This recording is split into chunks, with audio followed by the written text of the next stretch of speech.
Le moteur vrombit dans la nuit. Et je fonce sur l'autoroute déserte. Les larmes brouillant les lumières des phares qui défilent. Pourquoi as-tu fait ça, murmurai-je pour moi-même.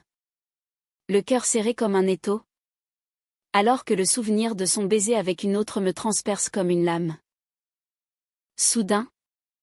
Un virage trop serré. Et la voiture dérape. M'envoyant droit vers le ravin, mon cri étouffé par le hurlement des pneus. Je m'appelle Juliette. Et cette nuit-là, j'ai quitté Paris sans un regard en arrière. J'avais 32 ans. Une vie bien rangée en apparence, un appartement haussmannien dans le Marais. Un poste de professeur de littérature à la Sorbonne. Et un amour qui s'effritait comme un vieux parchemin. Ma compagne, Sophie, m'avait trahi. Je l'avais surprise dans les bras d'une collègue. Leurs lèvres scellées dans un baiser passionné qui n'était pas pour moi. Le choc avait été si violent que j'avais attrapé mes clés de voiture et fui. Emportant seulement un sac avec quelques vêtements et mon journal intime. La route vers le sud m'appelait comme un refuge. J'avais toujours rêvé de l'Espagne. Ce pays voisin où les passions semblaient plus vives. Plus authentiques. Peut-être que les paysages arides d'Andalousie ou les vagues de la Costa Brava pourraient laver mes blessures. Je conduisais sans but précis. Traversant la frontière au petit matin. Le soleil se levant sur les Pyrénées comme une promesse timide. Mais au fond de moi, je savais que je fuyais non seulement Sophie, mais aussi moi-même, cette femme qui avait cru en l'amour éternel. Comme dans les romans de Colette ou de Sagan. Après des heures de route, j'arrivai à Barcelone. Épuisée. La ville bruissait de vie, les Ramblas grouillaient de touristes. Les artistes de rue dessinaient des portraits fugaces. Et l'air portait l'odeur salée de la mer. Je garai ma voiture près du port et errai sans but. Jusqu'à ce que mes pas me mènent à un petit café en bord de mer. C'est là que je la vis pour la première fois, Émilie. Elle était assise à une table. Un livre ouvert devant elle, l'amante de Marguerite Duras. Notai-je avec un sourire intérieur. Émilie avait 30 ans. Des cheveux noirs cascadant sur ses épaules. Une peau hâlée par le soleil méditerranéen. Et des yeux verts qui semblaient porter les secrets de l'océan. Elle portait une robe légère, fleurie, qui flottait au vent comme un drapeau de liberté. Originaire de Marseille, elle avait déménagé en Espagne 5 ans plus tôt pour échapper à une famille conservatrice qui n'acceptait pas son orientation. Je suis venue ici pour respirer, me confia-t-elle plus tard. Notre rencontre fut fortuite. Je commandai un café. Et nos regards se croisèrent. Vous semblez perdu, dit-elle en français. Avec un accent provençal chantant qui me rappela les vacances d'enfance. Je m'assis à sa table. Et les mots coulèrent comme un torrent. Je lui parlais de Sophie. De la trahison qui m'avait brisée. Émilie écouta. Ses doigts effleurant les miens dans un geste de compassion. L'amour est une danse? Juliette. Parfois. On trébuche. Mais on se relève. Ces paroles étaient simples. Mais elles touchèrent une corde sensible en moi. Ce soir-là, nous marchâmes le long de la plage de la Barceloneta. Le soleil se couchait, peignant le ciel en nuances d'orange et de rose. Émilie me raconta son histoire, une enfance marquée par le rejet. Une relation toxique avec une femme jalouse qui l'avait isolée. Et sa décision de tout quitter pour recommencer à zéro en Espagne. Ici. Je me sens libre, dit-elle. En me prenant la main. Nos doigts s'entrelacèrent naturellement. Et pour la première fois depuis des mois. Je sentis une chaleur se répandre en moi, non pas la brûlure de la passion. Mais la douceur d'une connexion naissante. Les jours suivants furent un tourbillon. Émilie me fit découvrir Barcelone, les ruelles étroites du Barri gothique. Où les ombres des cathédrales gothiques dansaient sur les murs, le parc Güell. avec ses mosaïques colorées qui semblaient refléter les fragments de nos cœurs brisés, et les tapas bars où nous partagions des olives et des rires. Elle travaillait comme artiste peintre, vendant ses toiles sur les marchés locaux. Ses œuvres étaient abstraites, remplies de bleu et de vert évoquant la mer, un reflet de son âme tourmentée mais résiliente. Notre attirance grandit lentement, comme un vin qui mûrit. Un soir, sous un ciel étoilé, nous nous embrassâmes pour la première fois. Ses lèvres étaient douces, son corps se pressant contre le mien avec une urgence contenue. « Je ne veux pas te blesser » murmura-t-elle. Mais je la rassurai, « Laisse-moi décider. » Cette nuit-là, dans son petit appartement surplombant la mer, nous fîmes l'amour avec une tendresse infinie, nos corps se découvrant comme des terres inexplorées. Pourtant, au milieu de cette idylle, des ombres planaient. Émilie recevait des appels mystérieux, qu'elle écartait d'un geste. Rien d'important, disait-elle. Je ne posais pas de questions, trop heureuse de cette bulle de bonheur. Mais le doute s'insinuait, comme un poison lent. Et puis, un jour, tout bascula.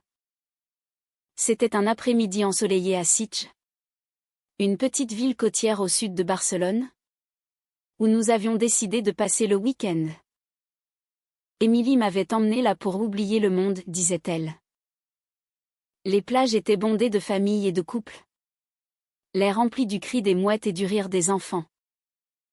Nous nous promenions main dans la main, nos pieds nus dans le sable chaud, quand son téléphone sonna une fois de plus.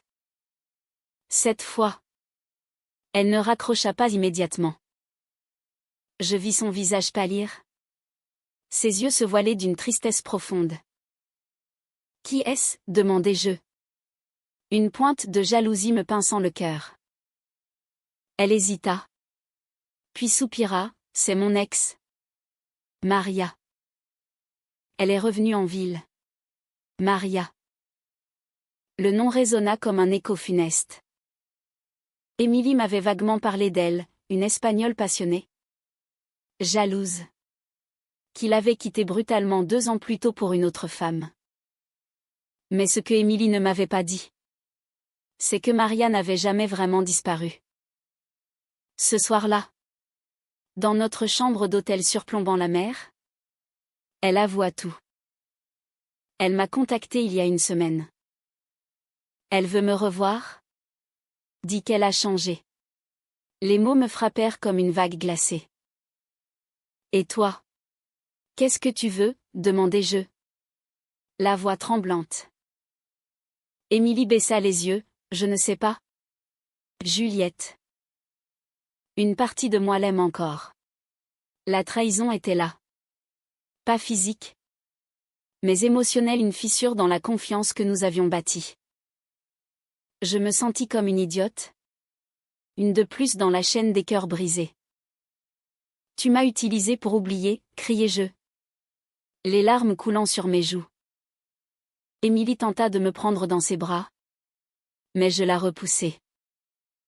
Non. J'ai fui Paris pour ça? Pour revivre la même douleur?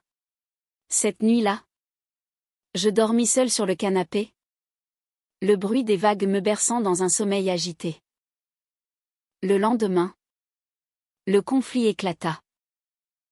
Maria apparut à l'hôtel, une femme aux cheveux courts et au regard fier, typiquement espagnole avec sa peau mate et son assurance débordante. Elle était venue pour Émilie, ignorant ma présence. Et por favor. Hablemos, dit-elle en espagnol. Mais Émilie la fit taire. La scène fut surréaliste, nous 3 dans le hall. Les regards des touristes nous évitant poliment. Maria insista, révélant des détails intimes de leur passé, des voyages en Andalousie. Des promesses éternelles. Tu m'as dit que c'était fini, hurlai-je à Émilie. Émilie était déchirée, ses yeux passant de l'une à l'autre. Juliette. Je t'aime. Mais Maria. C'est compliqué. Complicated. Ce mot français, si souvent utilisé pour masquer les lâchetés. Je sentis une rage monter en moi, mêlée à une tristesse infinie. Choisis. Alors, dis-je froidement. Maria sourit triomphalement. Mais Émilie secoua la tête, je ne peux pas. Pas comme ça. Je partis en claquant la porte, reprenant ma voiture pour rouler sans but le long de la côte. Les falaises abruptes de la Costa Brava défilaient, le vent sifflant par la fenêtre ouverte. Mon esprit tourbillonnait, comment avais-je pu tomber si vite? Était-ce le destin? Ou simplement une répétition des erreurs passées? Je m'arrêtai sur un promontoire, face à la mer déchaînée. Les vagues se brisaient contre les rochers en contrebas, symbole de ma tourmente intérieure. Émilie me rejoignit quelques heures plus tard. Elle avait pris un taxi, son visage marqué par les larmes. « Juliette !» « Attends !» cria-t-elle en courant vers moi. Nous nous affrontâmes sous un ciel orageux, les nuages s'amoncelant comme nos reproches. « Pourquoi m'as-tu menti ?» demandai-je. Elle s'agenouilla presque, j'avais peur de te perdre. Maria est le passé. Mais toi, tu es mon avenir. Ces mots étaient sincères, mais le doute persistait. Cette confrontation marqua le début d'une période de turbulence.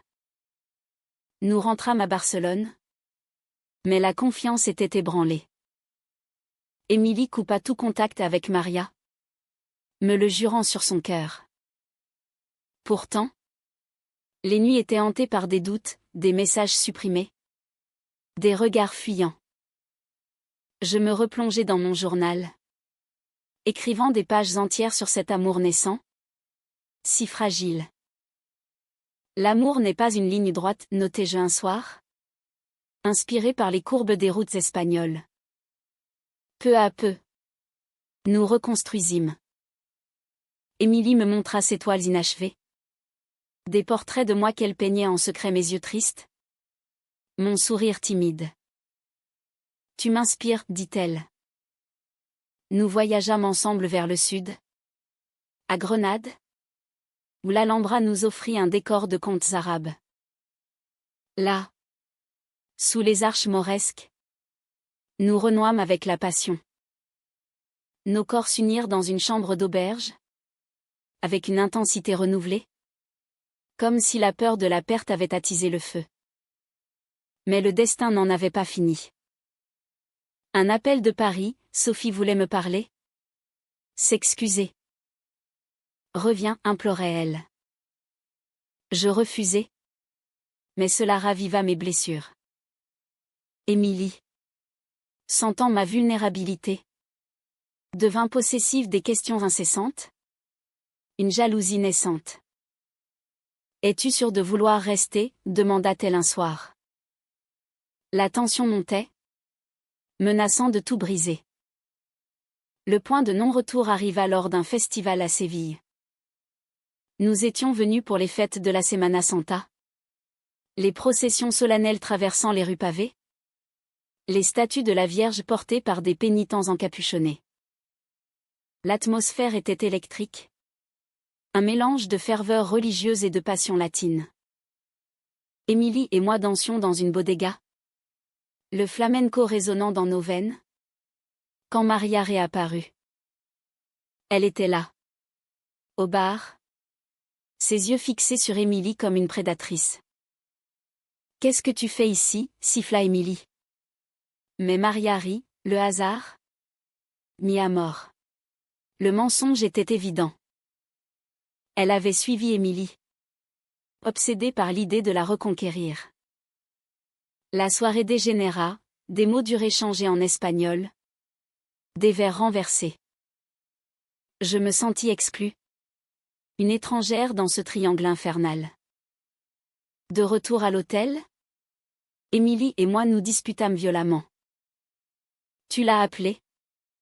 N'est-ce pas, accusai-je. Elle nia. Mais je fouillai son téléphone et trouvai des messages récents. Pas d'infidélité physique, mais des confidences intimes, je pense encore à toi. La trahison était là. Crue et impitoyable.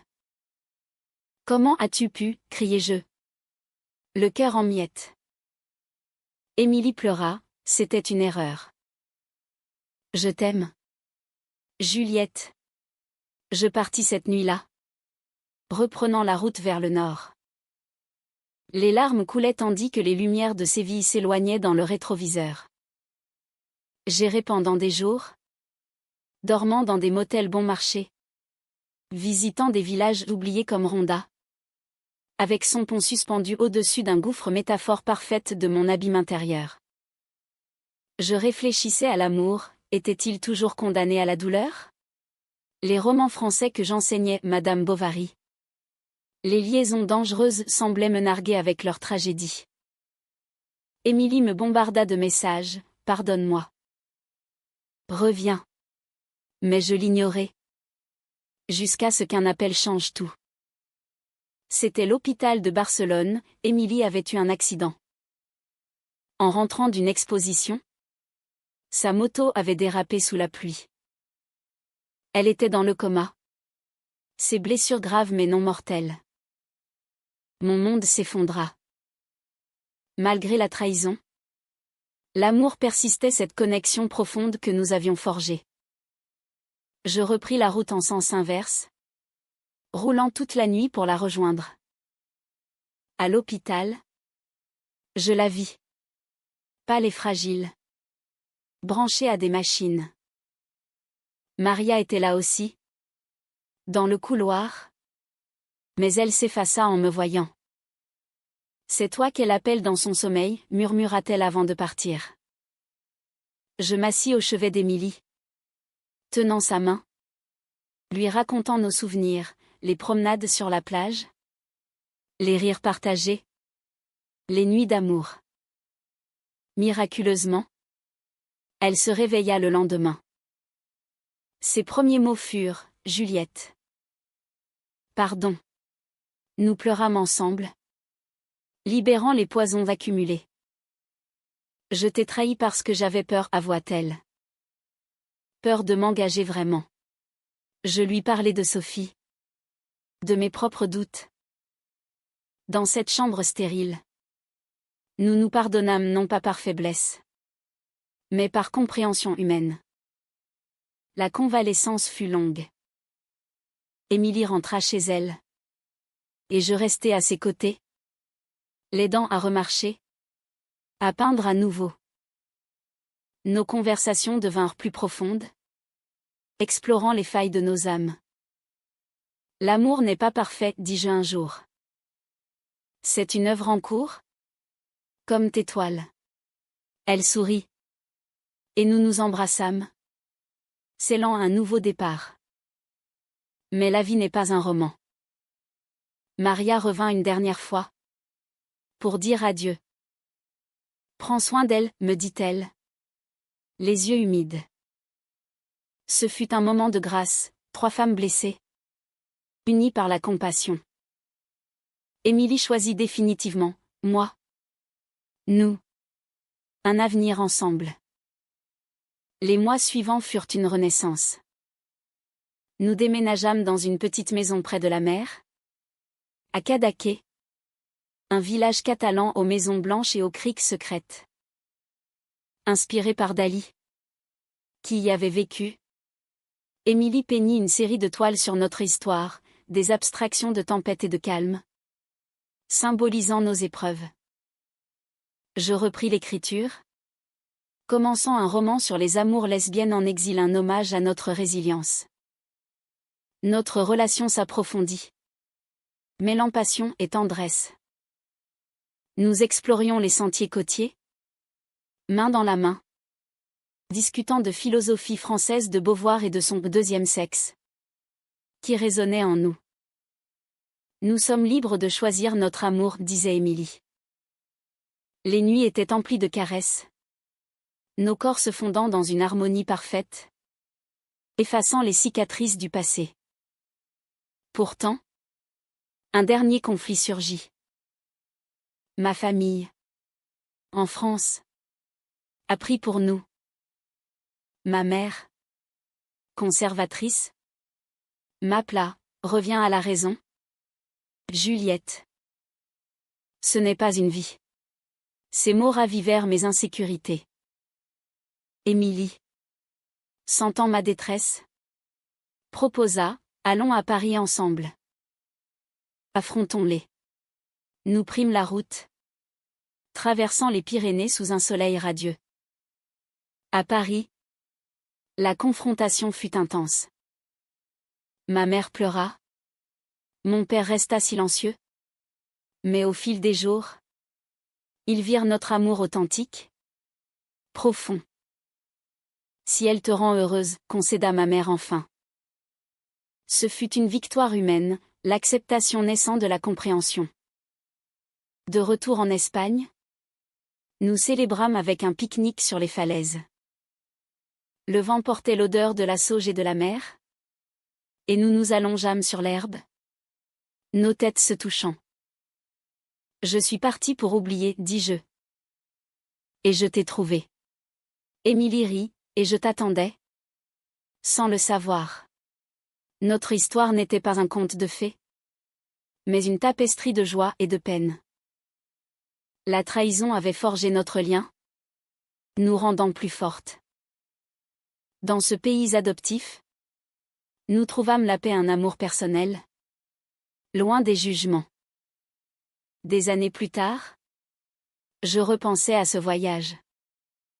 Émilie et moi, ensemble, avions adopté une petite fille d'un orphelinat espagnol, lui offrant l'amour que nous avions tant cherché. Notre foyer résonnait de rire, de peinture et de livres. L'amour, apprîmes-nous, est un acte de foi imparfait, mais infiniment humain. Et ainsi, sur les routes sinueuses de la vie, nous continuâmes, main dans la main, vers un horizon partagé.